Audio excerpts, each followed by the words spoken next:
오늘은 대중문화 트렌드에 대해 설명드리겠습니다.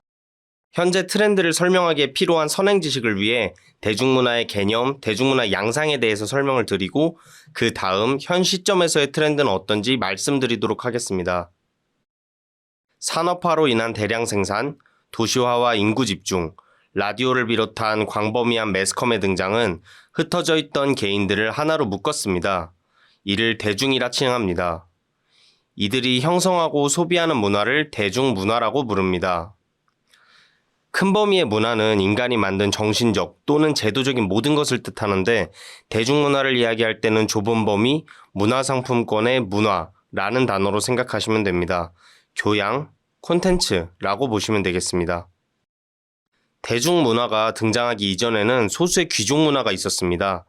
돈과 시간의 여유가 있던 귀족들은 전문화된 예술가를 직접 고용해서 그림이나 음악 등을 주문하는 이른바 콘텐츠, 문화를 향유할 수 있었습니다. 시간이 흐르고 근대화가 진행되며 경제에서 산업화, 정치에서 민주화, 사회에서는 합리화를 가져왔는데요. 이는 곧 중산층의 탄생으로 이어졌는데 경제적인 여유와 권리의식, 교육의 보급은 문화를 향유하고 싶다는 욕구가 되어서 대중문화를 발전시켰습니다. 일부 계층이 제한적으로 누리던 문화는 대중들의 입맛에 맞게 변화되어 대중에게 뿌려졌고 대중문화는 상품화되어서 대량 소비되기 시작했습니다. 대중문화는 대중들의 사고방식과 생활 양식, 가치관, 유행, 사회 경제적 풍토에까지 지대한 영향을 끼치는데요. 대중들의 의견이 반영되고 상품성이 떨어지면 도태되지만 제한된 대중매체의 수나 시간적 한계 때문에 일방성이 있고 소비자는 수동적으로 소비할 수밖에 없는 형태입니다. 이 과정에서 대중문화 생산자의 정보 왜곡, 특정 의도를 가진 생산물을 대중은 정확하게 판별하고 걸러서 보기가 굉장히 어렵습니다. 과거에는 소위 권력자들만 누릴 수 있던 문화를 대중이 즐길 수 있게 되었고 이는 곧 권력의 이양, 분배처럼 보였지만 실상으로는 대중매체라는 한정된 창구를 소유할 수 있었던 새로운 시대의 권력자들이 대중문화의 영향력을 사회를 조종하는 수단으로 계속 사용을 해왔습니다. 스타는 그 자체가 뛰어난 상품이며 마케팅 수단입니다. 2000년대 초반 조폭 영화들이나 사랑 이야기가 나오는 TV 드라마에서 알 수 있듯 대중문화는 대량 생산의 특징인 획일성이나 복제화, 즉 본질과 주제는 바뀌지 않은 채 포장지만 갈아 끼운다는 특징이 있습니다. 여기서 작품들 간의 가장 직관적인 차별성과 홍보 효과를 발할 수 있는 게 바로 스타입니다. 단지 즐길거리로서 전부는 아닙니다.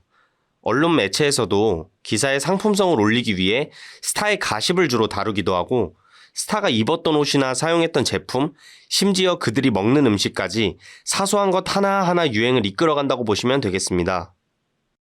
지난번에 미디어 플랫폼의 변화에서 설명드렸듯 모바일이 기존의 대중매체의 이용자들을 흡수하고 있습니다. 이 기술적 발전의 파급 효과는 각종 문화에도 영향을 끼쳐서 급격한 변화를 이끌어냈는데요. 탈경계와 탈중앙화가 이 변화들을 관통하고 있고 현재 트렌드를 이 두 가지에 초점을 맞추어서 한번 이야기를 해보겠습니다. 대중문화의 새로운 유행, 그리고 그 유행을 가장 잘 흡수하고 평생의 취향이 가장 결정되는 나이대는 10대 중반부터 20대 중반 사이입니다. 그 중반에서도 음악과 가수에게 받는 영향력이 가장 높은 나이이며 표를 보시면 음악을 매일 듣는 비율이 전 연령대 중에 가장 높습니다. 힙합 음악의 대중화는 대중문화의 큰 변곡점과 굉장히 닮아 있는데요. 10대와 20대에게 대중문화로서 영향력을 끼쳤던 힙합 음악에 대해서 설명을 드리도록 하겠습니다. 역대 멜론 1위를 했던 곡 중 가장 유명한 세 곡을 가져와 봤습니다. 달리반 피카소는 자신이 받는 예술적 영감, 데이데이는 자신의 성공을 바탕으로 다른 이들에게 희망을 주는, 메테오 역시 자신의 성공을 말하지만 초라했던 과거의 자신과 현재를 비교하는 방식으로 셋 다 다양한 주제를 나눕니다. 이 제한된 채널에서 일방적, 수동적으로 문화를 소비할 수밖에 없던 대중은 스마트폰, 기술의 발달로 TV 앞에서 흩어져 자신들이 원하는 관심사를 따라 새로운 채널에 자발적으로 모이기 시작했습니다. 아까의 이야기로 돌아가서 대중매체는 대중문화를 생산하는 데 있어 가장 큰 권력을 가졌다고 했는데요. 분명 공생관계지만 스타는 대중매체가 만들어 놓은 상품의 성공 공식을 따라야 했고 행동 양식까지도 대중의, 혹은 그 대중의 일원이기도 한 제작자와 투자자의 사고방식과 사회 풍토에 따라 행동을 제한받았습니다. 힙합이 대중에게 널리 알려졌던 컨트롤 대전과 쇼미더머니 3는 각각 2013년, 2014년이며 LTE가 안정적으로 보급되어 기존 미디어 플랫폼이 모바일의 점유율을 내주고 있던 시기였습니다. 기존 대중매체의 힘이 약해지면서 탈중앙화 현상이 일어나던 이 시기에 힙합 엔터테인은 철저히 기획되고 정제된 아이돌과는 또 다른 매력으로 다가왔습니다. 사랑을 얘기하던 노랫말은 다양한 주제의 이야기로, 겸손함은 자기 확신과 과시로, 수입에 대해 말하기 꺼려하던 문화는 돈 자랑과 플렉스 문화로 이전과는 다른 이른바 유교적인 문화의 실증이 나고 개인주의 성향이 점점 강해지고 있는 10대와 20대에게 큰 호응을 받음과 동시에 영향을 끼쳤습니다. 이전의 락밴드들이 저항정신을 바탕으로 자신들을 표현하고 이로 인해 젊은 세대에게 어느 정도 인기를 얻었습니다만 이것은 말 그대로 기존의 대세에 대한 저항이었다면 힙합은 이전 세대와 다음 세대의 정신을 구분하고 새로운 대세로 자리 잡았다고 할 수 있겠습니다. 이전의 대중문화는 재능이 있고 훈련이 된 그런 전문가들이 이끌어가는 문화였습니다. 힙합이 대중화가 된 두 번째 이유는 낮은 진입장벽입니다. 음악 하나를 완성시키는데 공정이 그렇게 복잡하지 않습니다. 처음 시작을 하는 입장으로 이야기한다면 유튜브에 검색만 해도 수많은 무료 비트가 있고 꼭 뛰어난 랩 실력을 가지고 있지 않아도 가사를 본인이 쓰기 때문에 그 자체로 하나의 스타일과 캐릭터가 될 수 있습니다. 완성된 곡은 사운드 클라우드에 올리고 핸드폰으로 뮤직비디오를 찍어서 유튜브에 올리고 페이스북이나 인스타그램 등으로 홍보를 할 수도 있습니다. 이 개성은 사람 명수만큼 나온다고 생각을 하는데요. 더 다양한 사람들의 참여는 다양성과 새로운 방법론이 나왔고 빠르게 높아지는 수준이랑 TV쇼에 힘입어 많아진 공연 등이 힙합씬 전체의 파이를 키우고 래퍼들은 자신만의 매력으로 대중들을 설득하기 시작했습니다. 정리하자면 TV가 아니어도 보여줄 플랫폼이 늘어나면서 간섭이나 제한할 사람이 없어지고 다양한 주제로 자유롭게 창작을 할 수 있게 되었습니다. 이러한 흐름에서 개인주의가 자리 잡던 10대, 20대에게 힙합은 신선하고 재밌고 젊은 문화로 다가왔으며 이들은 비교적 쉬운 힙합 음악의 창작 방식에 매료되어 직접 참여하여 더 빠른 속도로 발전하는 선순환을 이뤘습니다. 21세기를 살아가는 현대인들의 집중력은 날이 갈수록 떨어지고 있다고 합니다. 한 사물에 집중하는 주의 집중 시간이 금붕어보다 짧아졌다는 실험 결과도 있는데요. 때문에 유튜브를 필두로 빠른 템포의 영상이 유행을 탄 지 굉장히 오래됐고 영화를 보기보단 영화 리뷰 채널로 요약된 영상을 보는 것이 일상화됐습니다. 이러한 시류가 지속되던 와중 틱톡의 숏폼 콘텐츠가 학생들을 중심으로 유행하기 시작했습니다. 이 미디어 플랫폼의 대세가 유튜브가 되고 유튜브가 탈중앙화, 탈경계화를 유발했다고 볼 수 있습니다. 새로운 숏폼 플랫폼은 이에 업그레이드 버전이라 할 수 있겠습니다. 이전 영상들의 형식과 문법, 소재 등의 변화가 유튜브로 인해 나타난 것은 맞지만 촬영 장비와 프로그램 사용법, 각종 노하우와 아이디어, 컨셉 등은 여전히 필요로 했습니다. 그러나 숏폼은 그저 그냥 좋아하는 노래를 틀어놓고 춤을 추거나 일상을 영상으로 짧게 보여주는 등 짧아진 시간에 맞춰 훨씬 더 간소화, 오락 콘텐츠화 되었습니다.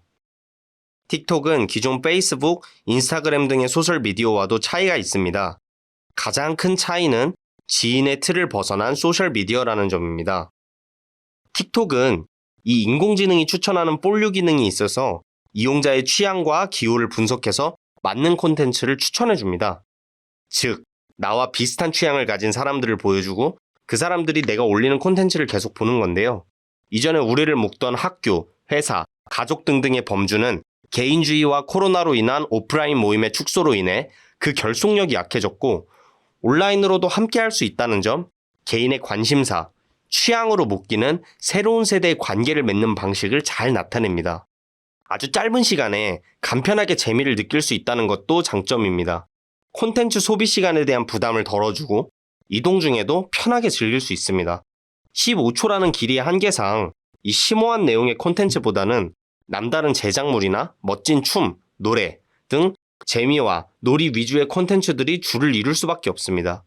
이런 배경에서 사람이 직접 나오는 콘텐츠가 다수를 차지할 수밖에 없었고, 사람이라는 피사체는 세로 화면으로 보기에 최적화했기 때문에 모바일로 짧은 영상을 소비하기에도 아주 적합했습니다.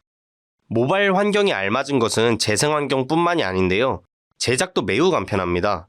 촬영과 편집, 필터 처리, 영상 속도 조절, 각종 효과 삽입, 심지어 일반인들에게 되게 생소할 수 있는 음원 저작권 문제까지도 라이선스 체결이 되어 있는 음악이 굉장히 많기 때문에 마음껏 사용할 수 있다고 보셔도 무리가 없습니다. 전체 틱톡 이용자 중에 무려 66%가 영상을 만들어 올릴 정도로 생산과 소비의 경계가 낮습니다. 과거 대중매체가 대중문화를 독점 공급하고 있었다면 이제는 콘텐츠를 개인 혼자서도 충분히 만들 수 있을 만큼 기술과 장비의 발달이 있고 그에 맞춰 취향도 다양해졌으며 안목도 훨씬 까다로워졌습니다. 매슬로의 욕구 3단계를 보시면 사회적, 공동체 소속감에 대한 욕구입니다. 개인주의는 공동체에서의 탈출이 아니라 원하는 공동체를 개인이 직접 선택하는 것입니다. 각기 독립된 주체였던 개인들을 대중매체로 하나로 묶었던 게 과거라면 쇼폰 플랫폼은 단순히 짧은 영상이 아니라 본인이 선택하지 않았던 군락을 파편화시킨 뒤에 취향이라는 새로운 기준으로 새로운 공동체에 소속시켜 주었습니다. 발표를 준비하면서 어떤 문화나 유행 등은 서서히 그렇지만 굉장히 빠른 속도로 스며든다는 생각이 들었습니다. 기술의 발전이 불러온 소비자와 생산자의 탈경계화, 그로 인한 기존 대중매체 탈중앙화의 태동은 SNS로 조금씩 개화하던 자기 표현의 욕구를 쇼폼, 즉 크리에이터라는 정체성으로 열매를 맺었습니다. 다시 돌아가서 기술의 발전이 연령간의 벽을 높게 세운 것도 맞다고 생각합니다. 대중문화 트렌드로 제가 소개한 힙합과 쇼폼은 청소년과 20대 초중반이 아니라면 조금 공감하기 어려울 수 있습니다. 저부터도 쇼폼 콘텐츠를 사실 즐겨보진 않으니까요. 직접 다른 연령의 문화를 향유하는 것까지는 불가능에 가깝다고 해도 관심을 가지고 관찰하는 태도는 굉장히 중요한 것 같습니다. 아직 오지 않은 미래인 메타버스나 혹은 이미 유행하고 있는 어떤 것이 와닿지 않는 것은 되게 자연스럽지만 그 현상을 이해하고 분석하고 나면 지금 우리가 어디쯤 와 있는지, 어디로 나아가야 할지 알 수 있을 것입니다. 감사합니다.